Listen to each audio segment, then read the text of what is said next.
मेरा एक एम्प्लॉई है, कल मुझे उसने बताया कि उसकी 45,000 तनख्वाह है, ना उसके पास गाड़ी है, ना साइकिल है, ना घर है, उसकी सिम ब्लॉक कर दी कि फाइलर नहीं है। अब दूसरी तरफ मुझे ये बताएं, चेयरमैन साहब भी बैठे हैं, दुबई लीक्स आता है, सैकड़ों पाकिस्तानियों की प्रॉपर्टीज आती है, किसी में जुरत हुई है किसी से पूछ ले, किसी जर्नल से, किसी पार्लियामेंटेरियन से, मोहसिन नकवी से, कि भाई आपने ये कहां से प्रॉपर्टी ली।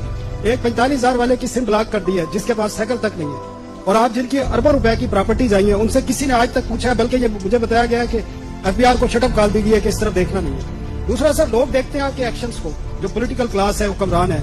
आपने 5,000 यूनिट बिजली फ्री दी हुई है VVIPs को, 2,000 यूनिट्स आपने गैस फ्री दिए हुए हैं, आपने गाड़ियां फ्यूल फ्री दी हुई है। लोग देखते हैं कि ये उधर से तो कट नहीं करते।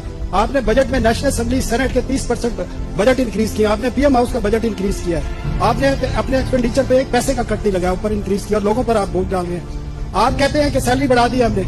आप कल एडवोकेसी कर रहे थे हबीब बैंक की, आप बताएं उनका एक जो गार्ड खड़ा होता है उसकी 20,000 तनख्वाह है, आप जाके चेक कर लें।